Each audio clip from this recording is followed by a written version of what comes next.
চাঁদের বুকে প্রথমবারের মতো চীনা মহাকাশচারীদের অবতরণ নিশ্চিত করতে জোর প্রস্তুতি চলছে। গুটি গুটি পায়ে চন্দ্র অভিযানের জন্য প্রয়োজনীয় সব সরঞ্জাম তৈরিতে রাত দিন পার করছেন বিজ্ঞানীরা। এর মধ্যে চন্দ্র অভিযানের জন্য বানানো কিছু গুরুত্বপূর্ণ সরঞ্জামের নাম প্রকাশ করেছে চীনের ম্যানড স্পেস এজেন্সি CMSA। এতে রয়েছে মহাকাশচারীদের জন্য বানানো নতুন স্পেস স্যুট এবং রোভার।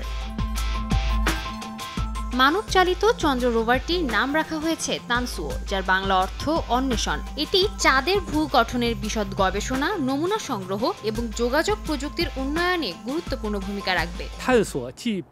তানসুও শুধু চাঁদের মাটিতেই ঘোরাফেরা করবে এমন নয়, আমাদের ভবিষ্যৎ যাত্রা এবং মহাকাশের আরো অনেক অজানাকে জানার জন্য ব্যবহৃত হবে।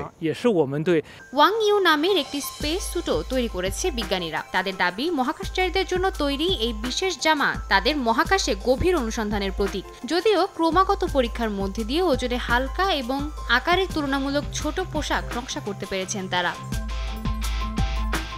2030 সালের মধ্যে মানুষ সহ চাঁদে অভিযান চালানোর পরিকল্পনা করছে চীন। এই মিশনের জন্য লং মার্চ 10 রকেট, মেংঝৌ মহাকাশযান, লান ইউ চন্দ্র lander, Wangyu space suit এবং তানসুও রোভার তৈরি করা হচ্ছে।